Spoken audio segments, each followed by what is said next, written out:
आकांक्षा हाजिर हूं। वैसे नारी तो नारायणी ये शब्द सुनने में बड़ा अच्छा लगता है, बहुत सम्मानजनक लगता है, पर क्या वास्तव में हम नारी का सम्मान करते हैं? अंतर्राष्ट्रीय महिला दिवस की आप सभी को हार्दिक शुभकामनाएं। और इसी विषय पर आज हम बात करेंगे और इस विषय पर बात करने के लिए बतौर मेहमान हमारे साथ जुड़ रही हैं सुनीता चंसौरिया मैम, जो कि सहायक प्राध्यापक हैं। हमारे साथ जुड़ रही है डॉक्टर आरती उपाध्याय, जो कि राजनीतिज्ञ हैं, और जुड़ रही है सोशल एक्टिविस्ट रूपाली, जिसके नाम से काफी वो जानी जाती हैं, रूपाली शर्मा जी। उनका बहुत बहुत स्वागत। हर्षिला रूपाली शर्मा जी का आप तीनों का बहुत बहुत स्वागत। और सबसे पहला सवाल चंसौरिया मैम आपसे जानना चाहेंगे, ये जो नारी सशक्तिकरण की हम इतनी बात करते हैं, नारी सशक्तिकरण की आवश्यकता क्यों? मेरा ऐसा मानना है कि नारी सशक्तिकरण ही ये अपने आप में परिचय देता है कि नारी सशक्त है, क्योंकि जब वो नारी 9 महीने गर्भ में एक बच्चे को रखकर सारा कार्य करती है, महिलाएं सदैव एक परिवार से लेकर दूसरे परिवार तक को चलाती हैं, तो सशक्तिकरण का मैं थोड़ा सा विरोध करती हूँ, क्योंकि वो अपने आप में सशक्त है, उसे सशक्तिकरण की जरूरत नहीं है जी, ऐसा मेरा मानना है। जी, अपने आप में नारी सशक्त है, लेकिन ये जो हम नारी सशक्तिकरण की बात करते हैं वो किसी और परिप्रेक्ष्य में करते हैं। उन्हीं विषयों पर खुलकर हम बातचीत करेंगे। राजनीतिज्ञ के तौर पर हमारे साथ डॉक्टर आरती उपाध्याय हैं। आपसे जानना चाहेंगे मैम कि राजनीति के क्षेत्र में महिलाओं के लिए क्या चुनौतियां आपको लगता है महसूस होती हैं? आज चूंकि हम महिलाओं के बारे में बात कर रहे हैं, तो मैं यही कहना चाहूंगी आपके प्रश्न के अनुसार कि राजनीति में भी उन्हें बहुत संघर्ष करना पड़ता है पुरुषों की अपेक्षा, क्योंकि हर एक जगह मैं देखती हूँ उसकी अपेक्षा राजनीति में ज्यादा संघर्ष करने का मैं जब सोचती हूँ कि क्यों करना पड़ता है, क्यों किसी के मतलब कोई सहारे की जरूरत राजनीति में क्यों पड़ती है ना। और जो यदि किसी को सहारा नहीं मिला तो वो विगत कई 30-40 वर्षों से उसी स्थान पर रहता है ना। तो मतलब ये तो बहुत सोचनीय विषय है, और संघर्ष इतना ज्यादा रहता है राजनीति में कि आदमी एक रैली का हिस्सा, एक भीड़ का हिस्सा बन के ही रह जाता है, और उचित पद जो है उनको राजनीति में नहीं मिल पाता है। तो मेरा ये मानना है, और मेरे विचार है कि महिला को जबकि ज्यादा स्थान देना चाहिए, जैसे कि प्रियंका गांधी जी ने भी कहा है कि 30% महिलाओं का आरक्षण होना चाहिए, मतलब हर एक क्षेत्र में। तो राजनीति में भी स्थान उनका सुनिश्चित होना चाहिए, और ऐसा नहीं कि बड़े पोस्ट में भी, चाहे विधायक हो, चाहे सांसद हो, किसी भी पोस्ट में हो, चाहे संगठन के लिए हो, महिलाओं को प्राथमिकता देनी चाहिए। जी, आपने बात की कि महिलाओं को संघर्ष करना पड़ता है, किसी ना किसी के सहारे की जरूरत होती है। हमारे साथ रूपाली हैं, तो आपसे जानना चाहेंगे हर्षिला जी कि आपको क्या लगता है, समाज सेवा की दिशा में आप लगातार काम कर रही हैं, क्या वास्तव में कार्य करने के लिए किसी के सहारे की आवश्यकता पड़ती है? नहीं, देखिए, यदि हम कहें, जब हम पुरुषों के लिए यह कहते हैं कि जब एक पुरुष सफल हो जाता है तो एक महिला का हाथ उसके पीछे रहता है निश्चित तौर, और ये तो आधार है। यदि हम बात करें महिलाओं की, तो महिला और पुरुष, एक महिला एक पुरुष एक दूसरे के ऊपर परस्पर निर्भर है। तो निश्चित तौर पे यदि किसी पुरुष के सफल होने पे किसी महिला का हाथ रहता है, तो उसी तरह एक महिला के सफल होने पे किसी न किसी पुरुष का हाथ रहता है, चाहे वह उसका भाई हो, पिता हो, मित्र हो, पति हो, कोई भी हो सकता है, गुरु हो, कोई भी हो सकता है। लेकिन यदि हम ये सभी भी नहीं है, और महिला जब अकेली दौड़ पे वो चल रही है, तो मुझे ऐसा लगता नहीं है कि हमें किसी की आवश्यकता है। यदि आप वेल एजुकेटेड हैं, या यदि आप स्वावलंबित हैं, आप सेल्फ डिपेंडेंट हैं, और सभी दृष्टिकोण से नारी जब सशक्त है, जब मजबूत है, तो मुझे नहीं लगता कि किसी की आवश्यकता है। और एक बात मैं यहाँ खारिज भी करना चाहती हूँ, यदि आपकी अनुमति हो तो। बिल्कुल, बिल्कुल। मैं यह कहना चाहती हूँ कि नारी को आरक्षण की क्या आवश्यकता है? आरक्षण नारी का अधिकार है। आप आरक्षण की बात करें, आप आरक्षण ना कहें, ये नारी का अपना अधिकार है। आप राजनीतिक दृष्टिकोण से देख लीजिए, ये मेरा व्यक्तिगत सोच है, हो सकता है कि बहुत सारे लोगों के साथ यह विचारधारा मैच भी ना हो, लेकिन जिस तरह से पुरुष का अधिकार है, चाहे वो सेवाएं हो, नौकरी हो, खेल हो, राजनीति हो, किसी भी क्षेत्र में, तो मौलिकता के आधार पर यदि हम इस चीज को देखें, तो जिस तरह से एक गाड़ी एक चक्के से नहीं चल सकती, एक गाड़ी दो चक्के पे ही निर्भर रहती, डिपेंड होती है, उसी तरह से सारी सेवाएं हो, सारा क्षेत्र हो, चाहे वो राजनीति हो, खेल हो, कहीं भी हो, यदि पुरुष आगे बढ़ सकता है तो निश्चित तौर पे महिला भी आगे बढ़ सकती है। यदि हम शिक्षित हैं तो वो भी शिक्षित है, यदि उन्हें नौकरी का अधिकार है तो हमें भी है। हर क्षेत्र में महिला का अपना अधिकार होता है। तो मुझे ऐसा लगता है कि कहीं ना कहीं अंडर एस्टिमेट या डोमिनेट किया जा रहा है कि हमें आरक्षण की आवश्यकता है, आरक्षण नहीं अधिकार की आवश्यकता। जी बिल्कुल, बहुत अच्छी बात आपने कही, आरक्षण नहीं अधिकार की आवश्यकता है। सुनीता जी, आपसे जानना चाहेंगे कि जिस तरह से विज्ञापनों में महिला को प्रस्तुत किया जाता है या फिर उनकी छवि उकेरी जाती है, क्या लगता है आपको कि इस तरह से क्या हम महिला का सम्मान कर पा रहे हैं या सम्मान सिखा पा रहे हैं?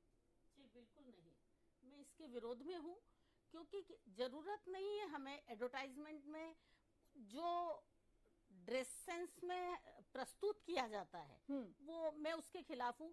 पहले भी कई चीजों का प्रोडक्शन होता होगा, बिकती होंगी, पर इस तरह से महिलाओं को प्रस्तुत नहीं किया जाता था। पुरुषों की एडवर्टाइजमेंट की जहाँ बात है उसमें महिलाओं की क्या जरूरत, ये भी मैं कहना चाहूंगी। और मेरे हिसाब से जिस ड्रेस को लेके जिस तरह से महिलाओं को परोसा जाता है, परोसा ही शब्द में ही बोलूंगी जी, कि मैं बिल्कुल इसके खिलाफ हूँ कि इस तरह से महिलाओं को नहीं आना चाहिए आगे। बिल्कुल, इस तरह से महिलाओं को आगे नहीं आना चाहिए। जिस तरह से हम प्रस्तुत कर रहे हैं इन विज्ञापनों में महिलाओं को, तो हम नारी की जो छवि निर्मित कर रहे हैं वो निश्चित रूप से कहीं पर भी सम्मानजनक तो नजर नहीं आती। बिल्कुल। डॉक्टर आरती, आपसे जानना चाहेंगे, आज के समय पे हमने देखा है कि बहुत सारे लोग नारी सशक्तिकरण को लेकर आगे बढ़ तो रहे हैं, लेकिन वो कहीं ना कहीं रिश्तों में फेल हो जा रहे हैं। वो अपने आप को स्वावलंबी बना रहे हैं, सेल्फ डिपेंडेंट बना रहे हैं, लेकिन रिश्तों में कहीं ना कहीं फेलियर नजर आते हैं। आपको इसका कारण क्या लगता है? ये है कि जैसे हम सशक्तिकरण की बात करते हैं तो नारी तो स्वयं शक्ति स्वरूपा है, चाहे दुर्गा के रूप में देख लीजिए, गौरी के रूप में देख लीजिए।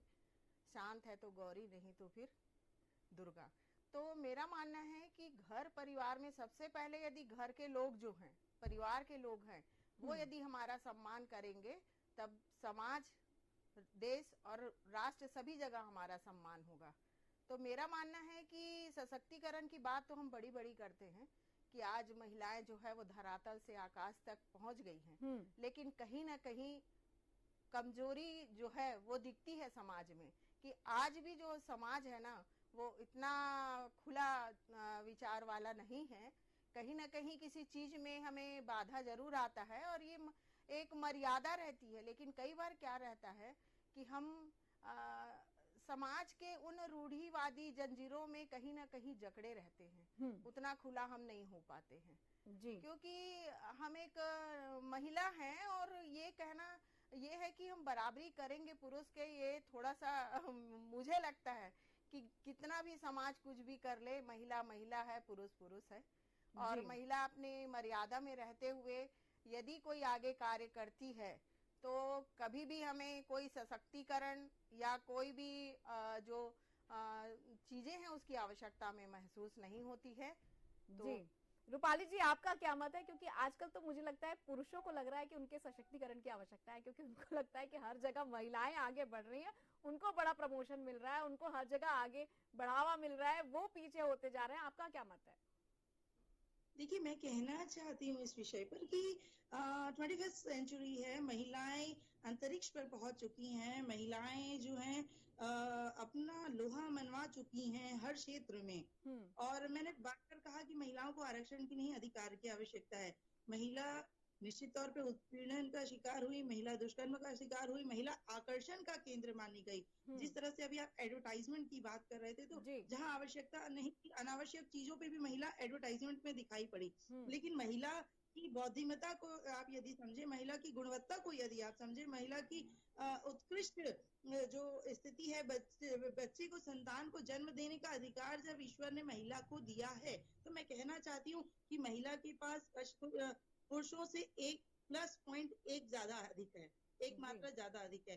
तो नारी तुम नर से भारी हो क्योंकि तुम दो मात्रा वाली हो।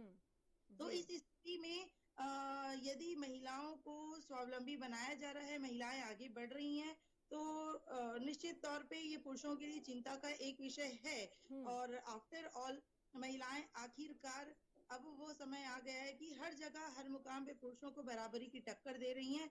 और यदि मर्यादा की बात है, यदि किसी सीमा रेखा की बात है, तो वो देखिए जिस तरह से अभी डॉक्टर उपाध्याय ने कहा, तो मैं उनको भी उनके ही इस विषय को रखते हुए मैं कहना चाहती हूँ कि देखिए सीमा रेखा दोनों के लिए है, चाहे वो पुरुष हो चाहे वो स्त्री हो। तो सिर्फ स्त्रियों को अपने दायरे पे रहना है ऐसा नहीं है, पुरुषों को भी अपना दायरा कभी पार नहीं करना चाहिए। और निश्चित तौर पे महिलाएं अपना लोहा हर क्षेत्र में मनवा चुकी हैं। जी, हमारे साथ सुनीता जी हैं जो कि बड़े बेबाकी के साथ हर जगह पर अपनी दखल रखती हैं। सुनीता जी, आपसे जानना चाहते हैं कि समाज सेवा की दिशा में जब आप काम करती हैं तब किस तरह की चुनौतियों का आपका सामना करना पड़ता है, क्योंकि वहां पर भी आपको दोनों को हैंडल करना है, गर्ल्स को भी बॉयज को भी, और कई बार तो स्थितियां परिस्थितियां भी बहुत अलग होती है, तो आपसे उम्मीदें भी लोगों की बहुत अलग होती है, जो हमने देखा है कि भाई आप सारी सिचुएशन हैंडल कर सकती हैं। तो इस विषय पर आपका क्या मत है? मेरा ऐसा मत है कि हम अपने लिमिट्स में रहते हैं तो हमें कहीं परेशानी नहीं होती है। आती है कुछ हमारे को समाज में इस तरह की, तो हम उसको बड़े सही तरीके से निपटाते हैं कि हम उनको बता देते हैं कि हमारी एक लिमिट से हमको उसको क्रॉस नहीं करना है। जहाँ लड़कियों की बात हो या लड़कों की, मैं तो एनएसएस भी देखती हूँ, कैंप लगाती हूँ, कोएड कैंप लगाती हूँ, पर कभी भी इतने सालों में कोई ऐसी घटना दुर्घटना नहीं हुई कि जिसमें मुझे कुछ बोलना पड़ा हो बच्चों को।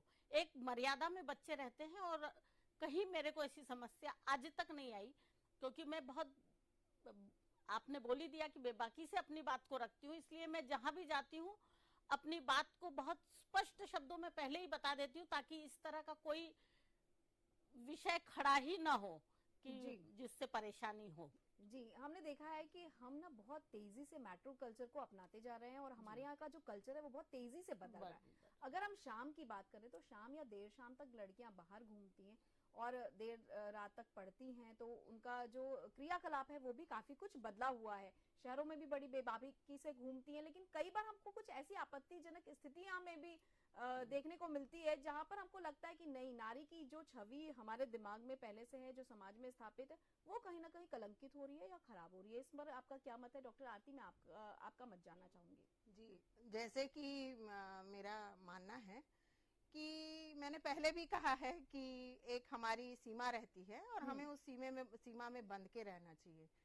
और जैसे शर्मा मैडम ने कहा कि चाहे पुरुष हो चाहे महिला हो, सभी को अपने लिमिट क्रॉस नहीं करना चाहिए। तो पहले का समय था, जैसे आपने कहा कि पढ़ाई भी देर रात्रि तक बच्चे करते हैं, तो ये बात मुझे भी खलता है कि हम लोगों का समय था, एक हम सीमा में रहते थे, सुबह उठना है, सुबह की पढ़ाई से याद जो है मेमोरी पावर अच्छा रहता है, तो उस समय पढ़ना चाहिए।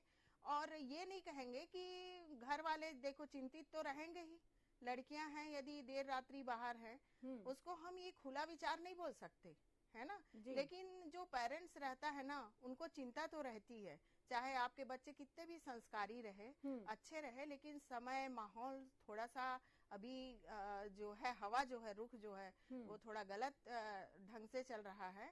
तो मेरा ये कहना है कि हम अपने बच्चों को भी और देर रात्रि तक या देर शाम तक, चलो जरूर आवश्यक कार्य है तो बिल्कुल निकले, उसमें कोई रुकावट नहीं है, लेकिन अनावश्यक रूप से जो कभी तालाब के नीचे, कभी बगीचे में, कभी खुले जहाँ पे कोई नहीं है वहां भी हम लड़कियों को देखते हैं ना, तो उस समय चिंता हमें होती है, बच्ची किसी की भी रहे, लेकिन हम चिंतित होते हैं कि सुनसान जगहों पे लड़कियां वहां बैठी है, आने जाने वाले छीटाकसी करते जाते हैं, है ना। तो भाई देखिए कि इसमें तो थोड़ा सा लगता है कि हमें ऐसे जगहों पर जाए जहाँ भीड़ भाड़ हो, घूमे, अवश्य घूमे, आपको है आजादी है, स्वतंत्रता है, लेकिन सीमा में बंध के हम यदि कोई कार्य करेंगे तो कभी भी कोई दुर्घटना का शिकार नहीं होगा। जी, उच्छृंखलता की बात मैडम ने बड़ी बेबाकी से कह दी। आपसे जानना चाहेंगे रूपाली जी कि आप तो बहुत तरह के क्षेत्रों में काम करती हैं और बहुत तरह के केसेस भी हैंडल करती हैं, तो आपको क्या लगता है ये जो केसेस बढ़ रहे हैं, इसका कारण क्या सिर्फ लड़के ही हैं या सिर्फ वातावरण ही है? आपका क्या मत है? नहीं, देखिए निश्चित तौर पे यदि हम बात करें इस विषय पर तो आजादी का जो है गलत फायदा, मतलब निश्चित तौर पे जिस तरह से मुझसे भी यहाँ साथ में जो पैनल में बैठे हैं वो भी कह रहे हैं कि देखिए हमारे हाथ की पांचों उंगलियां एक बराबर नहीं है जी। कुछ लड़कियां एम्बिशियस होती हैं, कुछ लड़कियां जो चाहती हैं बस मौज मस्ती कर लें, पेरेंट की तरफ से छूट मिली आगे तो जाके शादी करनी ही है, तो सबकी अपनी अपनी विचारधारा है। कुछ जो होती हैं बहुत ही फोकस्ड होती हैं, कुछ जो होती हैं बहुत ही व्यवहार कुशल होती हैं। तो सभी प्रकार की, क्योंकि हम मानव समाज में रहते हैं और मानव समाज में हर प्रकार की जो है मानसिकता वाले लोग हमें मिलते हैं, तो वैसे ही हर प्रकार की चाहे पुरुष हो या महिलाएं हमें मिलती हैं। कुछ लड़कियां ऐसी भी हमने देखी जो टॉमबॉयश यदि हम बात करें तो उन्हें उनका वैचारिक स्थिति यदि हम देखें तो उनका सिर्फ पुरुष मित्र जो है वो ज्यादा होते हैं। तो ऐसी स्थिति में महिलाएं रात को दिखाई पड़ती हैं। अपितु जब हम लेट नाइट रेस्क्यू करते हैं तो मैं स्वयं भी कभी कभी देर रात्रि मैं घर पे आती हूँ। चिंता की यदि हम बात करें तो जितना महिलाओं की, लड़कियों की, स्त्रियों की चिंता घर वालों को रहती है, तो अच्छे परिवार में आप देखेंगे यदि पुरुष भी है, लड़का भी है, तो माता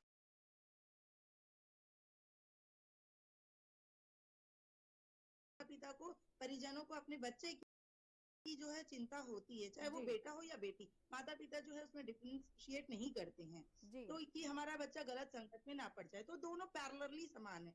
लेकिन आप यदि अपने रास्ते जा रहे हैं, आप अपने सीधे रास्ते जा रहे हैं, आप सशक्त है, मजबूत है और सेल्फ डिपेंडेंट है, आपको अपनी सुरक्षा की वो गुण पता है, तो मुझे लगता है कि कोई रास्ता, कोई भी जो दुविधा है वो आपका रास्ता नहीं रोकेगी।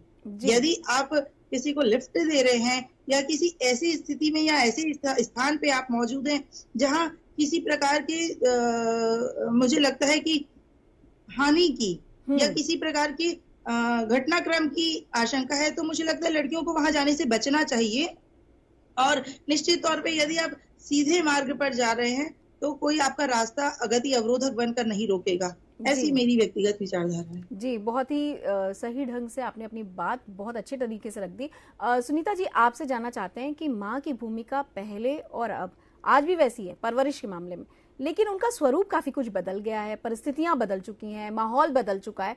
तो आप ऐसे में क्या लगता है कि आज के माँ के लिए चुनौतियां किस तरह की हैं? आज के समय में ये हो गया है कि बच्चे माँ बाप को चलाने लगे हैं। मैं बहुत साफ शब्दों में बोल रही हूँ कि वो ऐसा सोचते हैं कि हमको आजादी नहीं मिल रही है। मेरा दोस्त ये करता है, मेरी फ्रेंड यहाँ जाती है, तुम मेरे ऊपर बंदिश लगाते हो, लड़कियां हो या लड़के जी। तो ये दोनों तरफ से बातें होती हैं और बच्चे आजकल माँ बाप फिर सोचते हैं कि कितना बोलें और डरने लगे हैं पेरेंट्स कि कुछ कदम ना उठा लें हमारे बच्चे जी। क्योंकि मोस्टली बच्चे अभी आप देखेंगे ना, जो ये जिस तरह का बाहर रात में रहते हैं, डर नहीं है उस चीज का जी। और पेरेंट्स को तो वो सहेली के यहाँ जा रहे हैं ऐसा बोल के जो भी अपनी बात मनवा लेते हैं, और फिर होता यह है कि वो 1 घंटे का बोल के जा रहे हैं या 2 घंटे का और आते लेट नाइट है। तो बेचारी माँ भी क्या करे, क्योंकि वो भी आखिर ये हो जाती है उनकी स्थिति की ठीक है आ जाएगा 1 घंटे में, आ जाएगा 2 घंटे में, पर कहीं ना कहीं वो अपने बच्चों को ये चीज समझाती है, पर वो सिर्फ वहां तक समझा पाती हैं, पर वो बात आती है उनके दोस्तों की कि उनकी मम्मी भी तो छोड़ती है, उनकी मम्मी भी तो ऐसा करती है। और इसमें कभी कभी ऐसा हो जाता है कि चलो ठीक है तुम कर लो इस चीज को, चले जाओ। अब आज वहाँ पर माँ समझौता करती है बिल्कुल। और निश्चित रूप से माँ के ऊपर जो दायित्व होता है उसे पिता के डांट से भी बचाना है, बाकी सदस्यों के डांट से भी बचाना है, अपनी परवरिश भी अच्छी रखनी है, उसकी देखभाल भी करनी है। तो अभी जो माँ की स्थिति है ना वो बड़ी दुविधापूर्ण स्थिति है। इमोशनली बच्चे ब्लैकमेल करने लग जाते हैं। बिल्कुल अभी ऐसा महसूस होने लगा है कि इमोशनली बच्चे ब्लैकमेल कर रहे हैं और वो इस आजादी का दुरुपयोग ज्यादा कर रहे हैं। डॉक्टर आरती, आपसे जानना चाहेंगे कि आपका संदेश आज इस महिला दिवस पर क्या है? मैं यही कहना चाहती हूँ कि जब गर्जना होती है तो आकाश जो है आकाश बदल जाता है, और वैसे ही जब नारी जब गरजती है तो इतिहास बदल जाता है। तो मेरा यही कहना है कि महिलाएं सशक्त हैं, प्राचीन युग से भी उनका सम्मान होते आ रहा है एक देवी के रूप में, और आज भी माँ, बहन, बहू के रूप में उनका सम्मान है हर जगह। और मेरा यही कहना है कि हम एक सीमा में बंद कर रहें और हमें दूसरों को नहीं देखना है, हमें अपने आप, अपने माँ बाप का जो सम्मान है उनको देखते हुए बच्चियों और बच्चों को चलना है। और जहाँ पे संदेह हो कि इस तरह की घटनाएं घटती है जो हम देखते हैं, वह घटना ना घटे, इसके लिए खुद जागरूक रहें और लोगों को भी अपने यदि फ्रेंड सर्कल में इसका मैसेज देते रहे कि हमें आगे कैसे अपने जो पथ है उसको प्रशस्त करना है। बिल्कुल। और 30 सेकंड में जल्दी से रूपाली आप अपना संदेश दे दें प्लीज। जी, तो जो भी इस चैनल के माध्यम से मुझे इस वक्त देख रहे हैं उन सभी और आप भी सारे पैनलिस्ट को भी और आकांक्षा जी आपको भी जी महिला दिवस के अंदर महिला दिवस की बहुत शुभकामनाएं। और सारी महिलाओं और बहनों से मैं यही कहना चाहती हूँ कि देखिए सुरक्षा जो है वो आपकी अपनी सुरक्षा है और जागरूकता सबसे ज्यादा इम्पोर्टेंट है। निश्चित तौर पे आप पढ़िए, आगे बढ़िए, खूब सफल होइए, सभी जो क्षेत्र हैं सारे पायदानों पर सफलता के आप प्राप्त हो, लेकिन सबसे पहले आपकी सुरक्षा जरूरी है। स्वावलंबी बने, सेल्फ डिपेंडेंट बने, अपनी सुरक्षा अपने हाथ में है। तो आप सभी को महिला दिवस की बहुत शुभकामनाएं। बहुत बहुत धन्यवाद। निश्चित तौर पे ये भारत की महिलाएं हैं, प्रगति जरूर करेंगी। जी बहुत बहुत धन्यवाद। और चलते चलते चंद्रशौर्या मैम आपसे भी चाहेंगे कि आप भी 30 सेकंड में अपनी बात कह दें। अंतर्राष्ट्रीय महिला दिवस की शुभकामनाएं सभी को। पर मेरा ऐसा मानना है कि हमारा तो कोई एक दिवस नहीं है, क्योंकि हमारा रोज दिवस है। महिलाओं का तो दिवस